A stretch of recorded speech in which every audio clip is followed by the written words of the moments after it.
너희는 나를 누구라 하느냐라는 제목으로 함께 말씀의 은혜를 나누겠습니다. 우리가 지난 2주 동안 특별 새벽 기도를 했습니다. 영적 각성을 위한 특별 새벽 기도회. 각성이 되셨어요? 아직 자고 계세요? 제목이 나를 향한 하나님의 10가지 질문을 가지고 우리가 함께 말씀을 묵상했습니다. 여러분, 질문에는 신앙의 본질이 들어있고 신앙의 핵심이 들어있습니다. 10가지 질문이었는데 지난주 화요일 날 태풍 때문에 하루 쉬었습니다. 그래서 9가지를 했고 오늘 마지막 10번째, 너희는 나를 누구라 하느냐. 예수께서 제자들에게 하신 그러한 질문입니다. 우리가 이 땅을 살다 보면 때로는 힘겹게 느껴질 때가 있어요. 힘든 상황이나 불가능한 상황이나 이런 일들을 접할 때가 있습니다. 우리가 신앙생활 하면서 내가 예수 믿으면 힘든 일이 없다, 어려운 일이 없다, 이거 아닙니다. 있지만 잘 사는 거예요. 있지만 예수 믿고 승리하는 겁니다.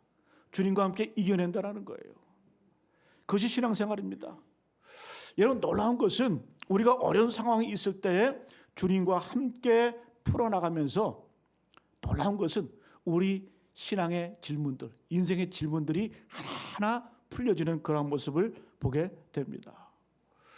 여러분, 우리는 종교개혁의 후예들입니다. 프로테스트 뭐예요? 항거하다, 질문하다, 의문을 제기하다, 뭐 그렇다 아닙니까? 그러니까 우리는 늘 하나님의 질문도 받지만 우리도 하나님에 대해서 질문을 던지는 그런 자들이에요. 여러분, 종교개혁 500년이 넘었습니다. 이 종교개혁의 5대 강령, 5대 정신, 5대 슬로건이 있어요. 여러분 잘 아시죠? 솔라 스크립투라, 오직 성경으로, 오직 말씀으로. 그 다음에 솔라 그라티아, 오직 은혜로. 그리고 솔라 피데, 오직 믿음으로. 마틴 루터가 이 3가지를 얘기하고, 그리고 프랑스의 종교개혁가인 칼빈이 2가지를 첨부했습니다. 솔루스 크리스투스, 오직 그리스도. 그 다음에 솔라데오 글로리아, 오직 하나님께 영광. 이 5가지가 바로 종교개혁의 핵심이고 강령입니다. 자, 그런데 이 마틴 루터와 존 칼빈의 한 이 신학 종교개혁의 5대 강령이 그냥 나온 것이 아니라 머리로 관념적으로 쥐어짜서 나온 것이 아니라 삶 속에서 질문을 던지면서 고된 투쟁 가운데 얻어진 이 결과물들이 바로 이 5가지의 강령이에요.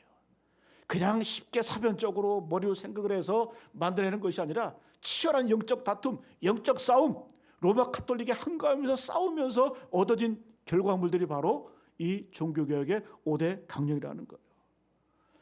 그래서 여러분, 종교개혁가들은 항상 질문을 던졌어요. 이게 맞는 것인가? 올바른 신앙인가? 제일 먼저 던질 질문이 뭡니까? 우리가 어떻게 구원을 받는가? 우리가 어떻게 구원을 받는가? 그 당시 로마 카톨릭은 면죄부를 사야 된다. 네 부모들, 네 자녀들 여러 개가 있는데 연보암에 동전이 땡그랑 떨어지는 그 소리를 듣는 그 순간 니들 부모가 연옥에서 천국으로 올라간다. 이런 말도 안 되는 논리를 가지고, 근데 그 당시엔 이걸 다 믿었어요. 그래서 이 마틴 루터 고민하는 거예요. 우리가 어떻게 구원을 받을 수 있는가? 면죄부인가? 아니면 교황의 말에 의해서? 아니라는 거예요. 오직 믿음으로 구원을 받는다. 솔라 피데. 여러분, 처절한 투쟁에서 나온 겁니다. 오직 믿음으로, 오직 믿음으로. 자, 그러면 우리가 구원을 받는데 어떤 방법으로 구원받는가? 내가 노력해서, 내가 믿으면, 내가 공부해서, 내가 믿음 수련해서, 내가 돌을 닦아서? 아니라는 거예요. 무엇으로? 오직 은혜로, 오직 은혜로, 오직 하나님의 은혜로. 솔라 그라치아. 에베소서 2장 8절 10절 말씀에 너희는 그 은혜로 인하여 믿음으로 말미암아 구원을 받았나니 이것은 너희에게서 난 것이 아니요 하나님의 선물이다. 행위에서 난 것이 아니니 누구든지 자랑치 못하게 하라함이니라. 무슨 말이에요? 우리가 구원받은 것 내가 노력해서 된 거 아니라는 거예요. 내가 힘써서 되는 거 아니라는 거예요. 너희가 그 은혜로 인하여, 은혜는 공짜라는 얘기, 쉽게 말하면 공짜로 받았다는 거예요. 믿음으로 말미암아 구원을 얻었나니 이것이 너에게서 난 것 아니다. 니들 노력한 거 아니다. 오직 하나님의 은혜로 된 것이다. 왜? 우리의 행위를 자랑하지 못하게 하려고. 이걸 발견한 거예요. 이걸 발견한 거예요. 그래서 오직 은혜로 구원받는다. 어떤 방법으로? 오직 하나님의 은혜로 구원을 받는다. 이걸 도출해낸 거예요. 자, 그러면 우리가 구원받고 구원받은 자로서 신앙생활을 하는데 구원받는 자들의 생활의 표준이 무엇이냐? 신앙생활의 표준이 무엇이냐? 그 당시에 교황의 말이 법이었어요. 교황은 하나님의 대리자였어요. 그런데 우리 종교개혁가들이 하는 말이 뭐예요? 말도 안 된다. 어떻게 인간이 무고하냐? 어떻게 오류가 없냐? 어떻게 한 인간이 하나님의 온전한 대리자가 될 수가 있느냐? 말도 안 된다. 신적인 권위는 어디서 나오느냐? 하나님의 영적인 권위는 어디서 나오느냐? 오직 말씀에서 나오는 거다. 오직 성경에서 나오는 거다. 솔라 스크립추라. 성경에서 나오는 것이다. 마지막, 인간의 목적이 무엇인가? 우리가 사는 목적이 무엇인가? 오직 하나님의 영광으로. 오직 하나님의 영광으로. 여러분, 우리가 이 땅에 왜 사십니까? 구원받았으면 어떻게 사는가? 오직 하나님의 영광을 위하여 사는 것이 바로 우리의 삶의 목적이고 삶의 기준인 줄로 믿습니다. 이 모든 것들이 다 뭐예요? 머리의 관념으로 나온 것이 아니라, 생각에서 나온 것이 아니라 처절한 삶의 믿음의 투쟁을 통해서 나온 것이 바로 이런 5가지의 강령이라는 겁니다. 질문이 참으로 중요합니다. 하나님이 우리에게 질문도 하시지만 우리도 하나님께 질문하는 거예요. 우리도 마찬가지입니다. 우리의 삶 속에서 불가능한 일들, 어려운 일들, 힘든 일들 당할 수 있어요. 그러나 내가 하나님께 기도하면서 대화하면서 하나님, 이것이 무엇입니까? 진리가 무엇입니까? 어떻게 살아가야 됩니까? 묻고 질문하고 대답을 들을 때 우리의 신앙이 점점점 성장해 나가야 된다는 거예요. 오늘 예수님께서 핵심적인 질문 아시죠? 제자들에게 너희는 나를 누구라 하느냐? 제자들뿐만 아니라 저와 여러분에게 동시에 하시는 질문인 줄로 믿습니다. 너희는 나를 누구라 하느냐? 여러분, 믿음을 신앙의 액세서리 정도로 생각하는 분들 계세요. 어떤 인생의 문화, 교양으로 착각하는 분들 계세요. 아니라는 거예요. 주님 질문하세요. 너희는 나를 누구라 하느냐? 이때 베드로가 뭐라고 대답해요? 정답을 얘기하죠. 주는 그리스도시요 살아계신 하나님의 아들이십니다. 할렐루야. 주는 그리스도시요 살아계신 하나님의 아들이십니다. 자, 오늘 말씀을 통해서 2가지만 한번 살펴봅니다. 한번 따라합니다. 예수님을 아는 것이 복이다. 첫 번째는 예수님을 아는 것이 복입니다. 여러분, 신앙에서 중요한 것은 믿음의 대상이 참 중요해요. 누구를 아느냐? 누구를 믿느냐? 내가 얼마나 믿음이 좋은가 나쁜가 이거 중요하지 않아요. 잘못 믿으면 소용없어요.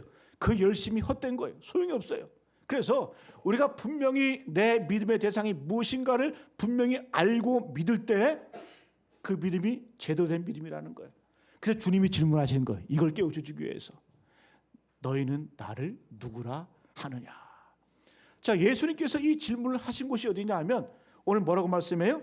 13절에 예수께서 빌립보 가이사랴 지방에 이르러. 요 빌립보 가이사랴가 참 중요합니다. 요 지명이 참 중요해요. 예수님께서 의도적으로 이곳에 가셔가지고 이 가이사랴 빌립보 가이사랴 이곳에 가셔서 예수께서 질문을 던지시는 거예요. 여러분, 이 가이사랴 빌립보는 어디에 있냐 하면 예루살렘에서 지중해 쪽으로 쭉 이렇게 대각선으로 올라가면 요바에 있어요. 요바는 어디냐면 지금의 텔아비브예요. 텔아비브. 지금 이스라엘의 실제적인 수도가 텔아비브입니다. 행정의 수도는 예루살렘이지만 실질적인 수도는 텔아비브, 요바. 그 요바에서 위쪽으로 쭉 올라가면 레바논 국경지대에 가이사랴라는 항구가 있어요. 이 가이사랴라고 하는 이 항구는 이 로마 때, 이 로마 제국이 지은 그런 항구입니다. 왜? 로마와 교통하기 위해서. 이 가이사랴 항구를 만들었는데 이때 내륙으로 이제 더 들어가서 이 빌립이라고 하는 그 분봉왕, 이 분봉왕이 그곳에 로마와 비슷한 한 도시를 건설을 하게 됩니다. 그곳이 어디냐면 그 이름을 도시를 짓고 난 다음에 그 이름을 가이사랴 빌립보라고 지었어요. 그러니까 여러분 잘 보세요. 요빠는 국내항이에요. 가이사라는 국제항이에요. 그리고 내륙으로 들어가서 가이사라 빌립보라는 이 도시가 생겼습니다. 자, 그런데 이 빌립은 어떤 사람이었냐 하면 이 빌립의 아내가 헤로디아였거든. 헤로디아. 근데 이 헤로디아를 누구에게 뺏깁니까? 헤롯 안티바스. 이 안티바에게 뺏깁니다. 그래서 이 헤롯 안티바라는 이 왕이 세례 요한의 목을 자른 그런 왕이었죠. 근데 이 빌립이라는 이 왕이 이 북쪽 지방, 이스라엘 북쪽 지방, 단 지방의 분봉이었어요. 왕이었는데 이 단, 끝단하니까 북쪽의 끝, 단지파가 살던 곳인데 여기서 바로 이 요르단강이 흘러내려오기 시작을 합니다. 자, 이 빌립이라는 이 왕이 그곳에 도시를 짓고 난 다음에 도시의 이름을 명명을 해요. 근데 무엇으로 이름을 지을까 하다가 로마 황제 카이사르, 그래서 가이샤라라고 이름을 지어요. 그리고 또 자기 이름을 따가지고 거기다가 빌립, 제 이름이 빌립이잖아요, 그죠? 그래서 황제와 자기 이름을 따서 가이샤라 빌립보라고 이름을 짓습니다. 그래서 그 지명이 어떻게 된 거예요? 가이샤라 빌립보. 그 옛날에 평안도 사람들은 오해했다 그러잖아요. 평안도 말로 이 가이라는 말이 개란 뜻이거든요. 그 예수님께서 개고기를 좋아하셔가지고 개 사러 빌립보까지 가셨다, 뭐 이렇게 얘기하는 분도 계세요. 이렇게 오해하시면 안 돼요. 이단이 되는 겁니다. 여러분, 어쨌든 이 가이사라 빌립보는 어떤 도시냐 하면은 로마 황제 신전이 있는 곳이었어요. 로마 황제를 숭배하는 그런 곳이었습니다. 자, 예수님께서 이런 곳에서 황제가 주였고 황제가 구원자였는데 이 도시에 딱 입성하셔서 제자들에게 도전적으로 질문하시는 거예요. 사람들이 나를 누구라 하더냐. 그러니까 이 제자들이 예수께 대답하는 거예요. 예수님, 사람들이 예수님더러 세례 요한이라고 그럽디다. 또는 엘리야라고 그럽디다. 또는 예레미야라고 그렇게 얘기를 합니다. 그리고 선지자 중에 하나라고 이렇게 얘기를 합니다. 그 예수님이 기분 나쁜 거예요. 정답이 아니거든요. 자기를 몰아다 주거든요. 제대로 모르거든요. 그럼 니들은 나를 누구라 하느냐. 그러니까 베드로가 주는 그리스도시요 살아계신 하나님의 아들이십니다. 여러분, 이 고백이 참 중요해요. 그리스도는 어떤 뜻이에요? 그리스도는 기름 부음 받은 자, 구원자라는 뜻이에요. 구원자라는 뜻. 그리고 메시아라는 뜻이죠. 하나님의 아들이십니다. 하나님의 아들은 하나님이죠. 그죠? 그래서 하나님의 아들이십니다. 하나님은 창조주, 전능하신 하나님이십니다. 이 고백이에요. 그게 분명한 고백이라는 거지, 이게. 여러분, 예수님 어떤 분이세요? 우리의 구원자 되십니다. 예수님 어떤 분이세요? 하나님의 아들, 창조주 되시는 줄로 믿습니다. 이런 분명한 고백이 있어야 돼요. 여러분, 이 고백이 왜 중요하냐면 이 고백을 한 장소가 어떤 곳이라 그랬어요? 가이사라 빌립보, 황제 숭배가 만연하고 이단, 우상 숭배가 만연한 곳이 바로 이곳이에요. 이곳에서 베드로가 외친 것은 단순한 외침이 아니에요. 우리의 구원자는 황제가 아니다. 로마의 황제가 아니다. 우리의 구원자는 예수 그리스도다. 우리의 구원은 이 세상의 힘이 아니다. 전능하신 하나님의 아들이신 예수 그리스도다. 여러분, 이 고백이 쉬울까요? 그 어마어마한 그 황제 신전을 바라보면서, 그 어마어마한 황제 도시를 바라보면서 이런 고백 나오기가 쉽지 않다는 거예요. 베드로의 이 고백을 통해서 예수께서 얼마나 흥분하셨는지. 17절 우리 같이 한번 읽어볼까요? 17절 말씀 시작. 예수께서 대답하여 이르시되 바요나 시몬아 내가 복이 있도다. 이를 내게 알게 하니는 혈육이 아니요 하늘에 계신 내 아버지시니라. 이 고백을 듣고 예수님께서 바요나 시몬아, 바 아들이란 뜻이죠, 그죠? 요나는 요한의 준말이죠. 요한의 아들 시몬아, 내가 복되도다. 내가 복이 있도다. 여러분, 예수님께서 이 베드로의 대답을 듣고 나서 그래, 네가 정답을 맞췄네, 내가 잘 가르쳤네, 놀랐네, 이게 아니라 뭐라고 말씀해요? 내가 복이 있도다. 여러분, 예수 그리스도를 제대로 하는 것이 복인 줄로 믿습니다. 여러분, 제가 질문할게요. 여러분 이 땅을 살아가시면서 여러분들의 복은 무엇이라고 생각하십니까? 돈 많이 버는 것? 오래 사는 것? 내 새끼 잘 되는 것? 여러분, 이건 복이 아니에요. 진짜 복이 아니에요. 진짜 복은 뭐냐? 주님 말씀하셨잖아요. 심어라, 내가 복이 있도다. 예수를 제대로 아는 것이 복인 줄로 믿습니다. 저는 가끔 그런 생각해요. 내가 예수를 몰랐으면 어떨 뻔했을까? 아찔해. 예? 자다가도 벌떡벌떡 일어나. 내가 예수님을 몰랐으면, 예수를 만나지 못했으면 어땠을까? 놀기 좋아하고, 왕년에 술 좋아하고, 부끄러운 고백이지만 대학 다닐 때 120일 동안 연속으로 술 먹은 적도 있어요.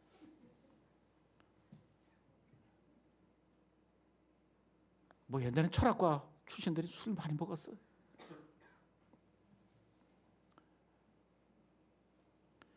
근데 곰곰이 생각해 보면 아찔해요.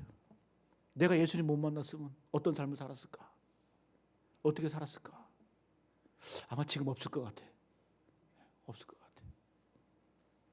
여러분, 복이 뭐예요? 예수님을 제대로 아는 것. 주는 그리스도시요 살아계신 하나님의 아들이십니다.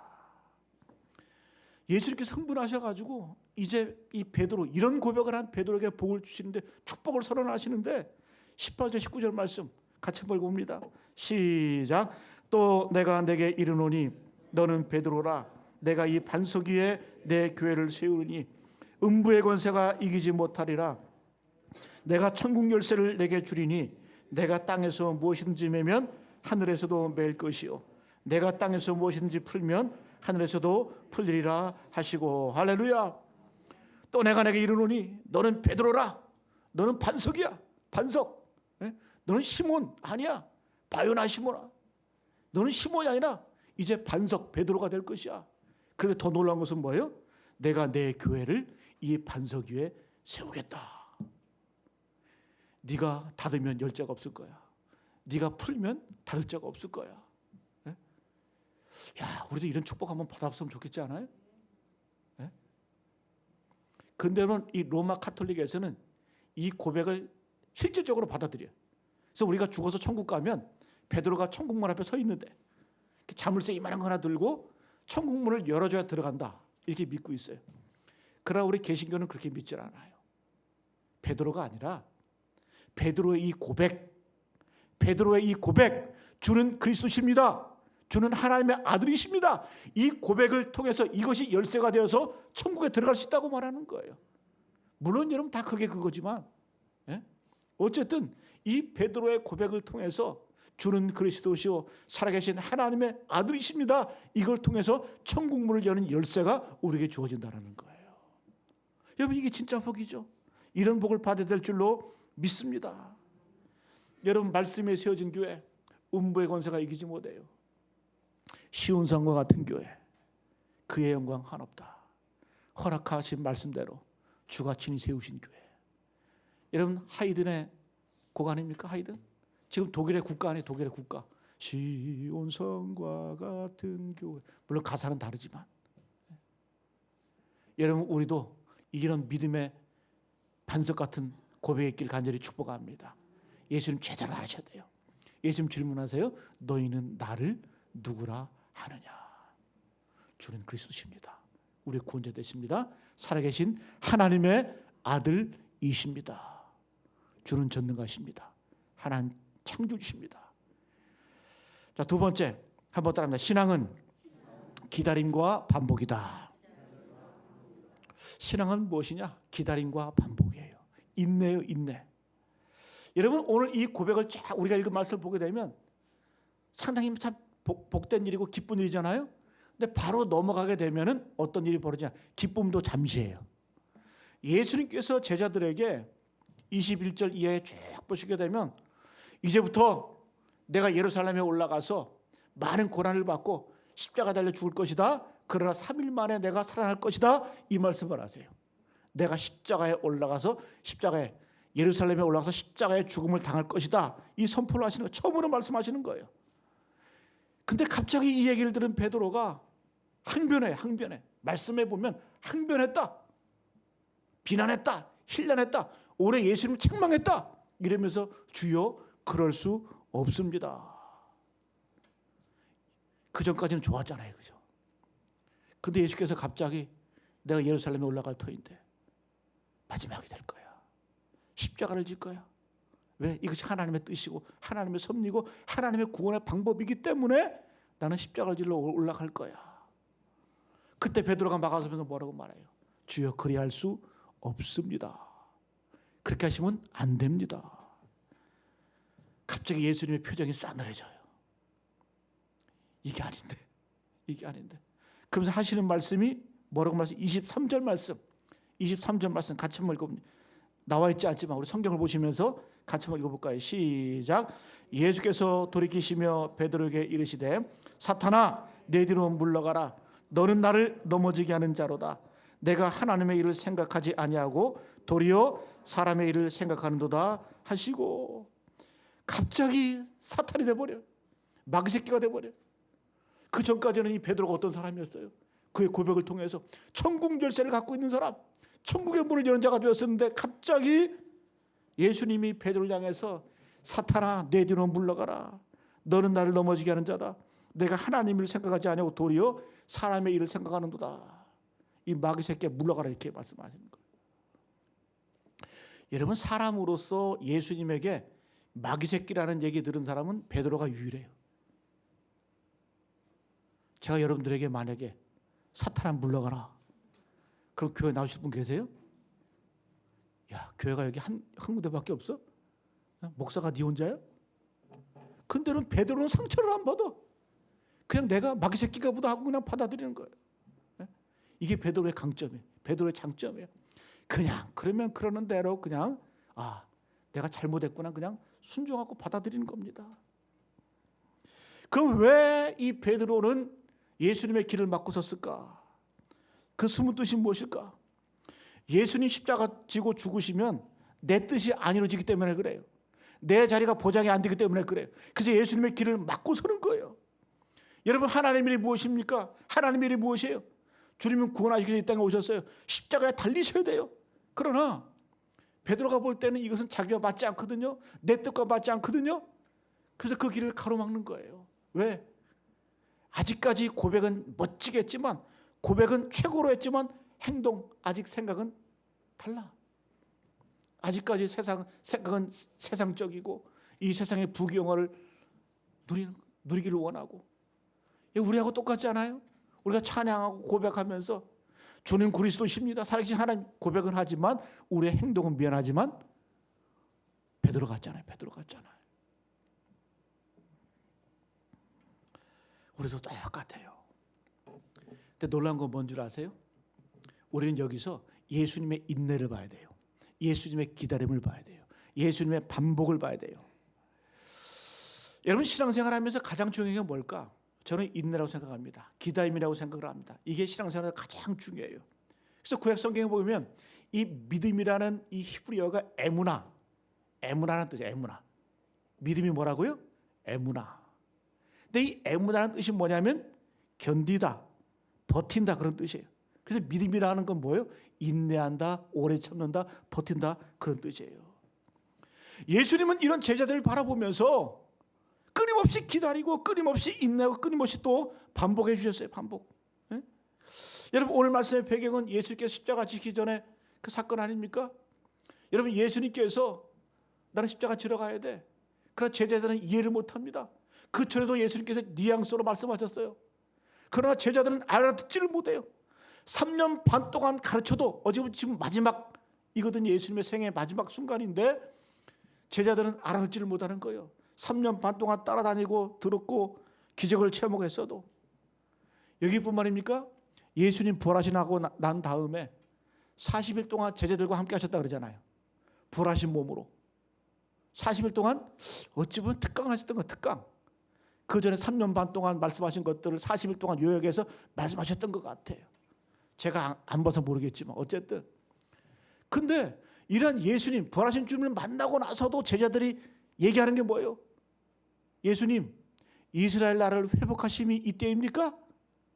예수님, 이스라엘 독립이 바로 지금입니까? 이때입니까? 여전히 그들의 관심은 세상이었고 여전히 그들의 관심은 자기들의 독립이었어요. 현상적으로 보이는 것들. 예수님이 얼마나 한심하셨을까? 주님 뭐라고 말씀해요?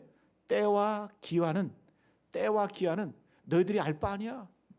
그 모든 것들은 하나님의 권한에 두셨기 때문에 니들은 알 바가 아니야. 그리고 주님 뭐라고 말씀해요? 유명한 선포를 하시죠? 오직 성령이 너에게 임하시면 너희가 권능을 받고 예루살렘과 온 유대와 사마리아와 땅끝까지 이르러 내 증인이 되리라. 할렐루야. 여러분, 이것은 예수님의 강력한 비전 선포 같죠? 아니요. 제가 볼 때는 예수님의 푸념이에요. 이놈들아, 아직도 깨닫지 못하냐? 내가 40일 동안 부활하고 난 다음에 이렇게 너희들과 함께 했는데도 불구하고 니들이 고작 하는 질문이 주님, 이스라엘을 회복하심이 이때입니까? 근데 주님께서 한심하시니까 얘들아, 때와 권한은 니들이 알 바가 아니야. 모든 때와 시기는 하나님의 권한에 두셨다. 그럼 니들이 할 일이 뭔 줄 아느냐? 오직 성령이 너에게 임하시면. 이 말은 예수님의 푸념이라고 그랬어요. 그래, 나는 여기까지야. 내가 여기까지만 할게. 니들 성령 받아. 앞으로 성령 받아서 예루살렘과 사마리아와 땅끝까지 이르러 내 증인이 될 것이야. 이 말씀을 하시는 겁니다. 여러분이 예수님의 뭘 볼 수 있어요? 기다림, 인내하심. 계속해서 반복적으로 가르쳐 주시잖아요. 반복적으로. 여러분, 우리 인생도 마찬가지예요. 우리가 사역을 할 때도 마찬가지죠. 선교를 할 때도 마찬가지고 전도할 때도 마찬가지. 첫 숟갈에 배부를 수 없어요. 우리 김영수 권사님 얼마 전에 전도하셨는데 안 나오시잖아요. 그죠? 권면 잘 안 듣죠. 그죠? 괜찮아요. 의무 다 하시는 거예요. 씨를 뿌리면 되는 거예요. 열매를 뭐 다른 데서 걸 수도 있고 하나님께서 반드시 씨를 뿌리면 반드시 거두게 돼 있어요. 실망하면 안 돼요. 어떻게? 기다림으로, 반복으로, 인내함으로 우리가 씨를 뿌리는 겁니다. 어떤 목사님이 이런 얘기 하더라고요. 목회가 뭘까? 서로 질문을 던졌대. 그러면서 이 목사님이 하시는 말씀이 뭐냐? 목회는 반창고 붙이는 것 같다. 데일밴드 붙이는 것 같다. 맨날 상처나고 아프대. 그럼 목사는 뭐예요? 반창고 붙여준대. 반창고 붙여줘. 그럼 며칠 안 가서 또 떨어지고 또 상처가 나고 그것도 붙여주고. 지겹대. 네? 목사가 목회가 지겨우면 어떻게 해?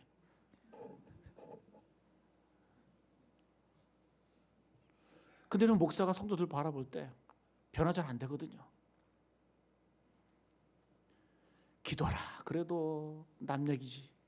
예? 저 옆사람이 기도해야 돼. 권사님이 기도해야 돼. 그 반창고 붙이는 것 같아. 이 목사님 고백이 제 마음 끝에 다가오더라고요. 근데 곰곰이 생각해보면 목사 니는 변했냐? 또 그 말도 맞아. 나도 잘 안 변해. 그러면서 뭘 또 변하기를 바래. 여러분 죄송합니다. 목사가 변해야 돼. 목사가 여러분들 탓할 필요 없어요. 목사가 기도하면 여러분들도 기도하세요. 목사가 말씀으로 무장하면, 목사가 영적으로 깨어 있으면 여러분들이 깨어 있는 거예요. 그러나 뭐예요? 끊임없이 반복하고 끊임없이 인내하고 그러다 보면 놀라운 건 뭔지 아세요? 그래서 사역할 때 여러분들 직분을 갖고 사역할 때 왜 이렇게 변화가 안 될까? 걱정하지 마시고 끝까지 그냥 인내 가지고 하시면 돼요. 놀라운 거 뭐 신기한 거 뭔지 아세요? 그러면 변화가 되더라고요. 그럼 기적이 나타나더라고요. 역사가 나타나더라고요. 여러분 우리 욕실에서 샤워하다 보면 가끔 가다가 금방 머리카락이 막 엉켜가지고 물이 안 빠질 때가 있잖아요. 그죠? 저는 그걸 자주 경험해요. 여자 4명하고 사니까. 에? 무슨 그렇게 머리카락이 그렇게 많이 나오는지. 와, 그냥 막 한 2주 정도 지나면 그냥. 에? 근데 신기하지 않아요? 그 머리카락이 무슨 힘이 있어가지고 그렇게 물을 막을까? 근데 쌓이다 보면 물이 막혀. 물이 안 빠지고 물이 확 올라와. 저는 그걸 보면서 아, 이게 부흥이구나. 이게 부흥이구나. 머리카락 하늘로 막을 수 없어요. 머리카락으로 물을 어떻게 막아? 그런데 머리카락이 쌓이고 쌓이다 보니까 물이 안 빠져서 물이 확 올라와. 그게 부흥하네. 그게 부흥하네. 그래서 우리는 어떻게 돼요? 인내하면서 말씀으로 심고 기도하면서, 예? 주님 앞에 끊임없이 나아가고 인내하고 견디면서, 그럴 때 우리 내 삶 가운데 부흥이 일어나는 거예요. 우리 교회 공동체 가운데 부흥이 터져나오는 줄로 믿습니다. 그래서 용기 잃지 말고 끊임없이 기도하고 주님 앞에 나아가는 겁니다. 여러분, 예수님처럼 우리도 바로 이 인내와 바로 기다림이 있고 반복이 있어야 돼요. 왜 그럴까? 하나님의 뜻은 우리의 뜻과 달라요. 하나님의 방법은 우리의 방법과 달라요. 더 중요한 것은 하나님의 시간과 우리의 시간이 달라. 그렇기 때문에 우리는 인내해야 돼요. 왜? 하나님의 타이밍과 우리의 타이밍이 다르기 때문에. 근데 우리는 자꾸 어떻게 기도하면서도 자꾸 내 시간에 따라서, 내 타이밍에 따라서 응답되기를 원해. 그렇지 않아요? 내 뜻대로, 내 방법대로 하기를 원해. 우리 이 땅을 살아가면서 30, 40, 50 나이 먹어가면서 대부분 10년 단위로 우리가 막 구상하고 계획하고 하잖아요. 근데 그렇습니까? 그 우리만의 생각이지? 아니에요. 하나님의 시간이 더 정확한 것이고 하나님의 타이밍이, 하나님의 방법이 더 좋은 거예요. 우리 그걸 믿고 어떻게 하는 거다? 기다리는 거예요. 인내하는 거예요. 그런데 그걸 못 믿어가지고 조금 편해. 그것 때문에 안절부절 못해. 여러분, 하나님이 주실 때가 하나님의 시간이 가장 좋은 것임을 믿고 기다리시고 인내하시길 간절히 축복합니다. 이런 말이 있죠. 아브라함이 기다리니까 이삭이 되었고 서두르니까 이스마엘 되었다. 여러분, 그 아브라함이 이삭을 못 기다려가지고 이스마엘을 먼저 낳았잖아요. 지 멋대로 살잖아요. 기다리지 못하니까 이스마엘 되는 거예요. 그런 하나님의 약속을 믿고 기다리니까 이삭이 나왔어요. 부작용이 없는 축복, 하나님의 온전한 축복, 이삭이 나오게 되었다는 거예요. 여러분, 우리 인생이 다 기다림이 있어야 돼요. 인내가 있어야 돼요. 특별히 생명을 양육하는 데에는 인내가 필요합니다. 우리 아이들 키워보셨잖아요. 참고 아이고, 저놈의 새끼가 어떻게 내 뱃속에서 나왔나. 예? 다시 집어넣을 수도 없고. 여러분, 임신할 때도 10개월은 꼭 기다려야 되잖아요. 그래야 아기의 그 장기가 다 성숙이 되고 다 자라서 나오게 되잖아요. 근데 우리 딸, 저도 세 딸을 낳았지만 제대로 나온 놈이 없어. 제대로 나온 놈이 없어. 막내만 제대로 나왔어. 10개월 딱 채우고. 그래도 조금 일찍 나왔어. 뭐가 그렇게 급한지. 우리 둘째 7개월 만에 나오려고 막 그러는 걸 병원에 가가지고 그냥 그 못 나오게 한 달 동안 그 응급실 중환자실 가가지고 한 달 동안 그 못 나오게 하려고. 왜? 7개월 나면 애가 폐가 성숙이 안 되기 때문에 최소한 8개월은 채워야 돼. 돈 무지하게 썼어요. 그 제가 조그마한 집이 있었거든요. 그거 말아먹었잖아. 그런데 얼마나 감사한지. 지금 둘째가 제일 건강해. 성격은 좀 까칠해도 눈 쪽짝해져가지고 성격은 좀 까칠하고. 그래도 얼마나 이쁜지 모르겠어요. 얼마나 이쁜지 모르겠어요. 건강하고, 예? 활달하고, 예? 성격도 좋고. 여러분, 우리가 애 기다린다고 해서 급하다고 끄집어냅니까? 아니잖아요. 농부가 추수를 기다릴 때 때를 기다리듯이 생명도 마찬가지입니다. 우리가 이 예수님의 인내를 배워야 될 줄로 믿습니다. 여러분, 정상에 올라가 봐야 얼마 못 있어요. 히말라야 에베레스트 같은데 정상에 올라가 보세요. 20분 이상 못 있는데. 왜? 산소가 없어서. 20분 만에 깃발 딱 꽂고 내려와야 돼. 그럼 뭐가 중요한 거예요? 올라가는 과정. 한 번 올라가기 위해서 몇 년을 준비합니다. 내려올 때 조심조심 천천히 내려와야 돼요. 여러분, 우리가 정상만 바라보면서 그것에 만족해서 사는 인생은 반드시 무너지게 돼 있어요. 뭐가 중요한 거예요? 올라가는 그 과정 가운데. 때로는 인생 가운데 내리막도 있어요.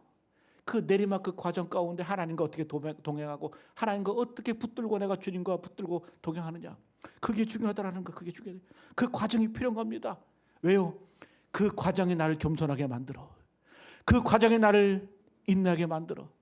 그 과정에 나를 주님 붙들게 만들어. 그 과정이 참 중요한 거예요. 저는 목회하면서 그런 분들 많이 봤거든요. 과정이 없었어. 갑자기 복을 받아. 갑자기 잘 돼.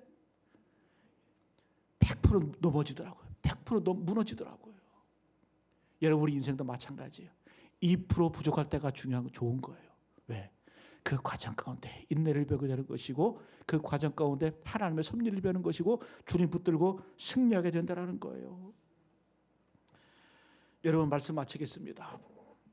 고린도서 13장에 보게 되면 고린도서 13장은 사랑장이에요. 사랑장. 사랑이 무엇이냐고 물으신다면 눈물의 씨앗이라고 말하겠어요. 그 노래 가사고. 사랑이 뭐예요? 사랑은 언제나 오래 참고, 사랑은 온유하며, 사랑은 시기하지 아니하며, 사랑은 성내지 아니하며, 사랑은 교만하지 아니하며, 사랑은 자기의 유익을 구하지 아니하며, 사랑은 자랑하지 않으며. 사랑을 13가지로 정의해요. 그런데 저는 분명히 말합니다. 사랑은 한 가지예요. 오래 참는 거예요. 인내하는 거예요. 잘 보세요. 우리가 남이 잘 되면 시기하고 싶은 마음이 얼마나 많아요. 시기하고 싶지만 오래 참는 거예요.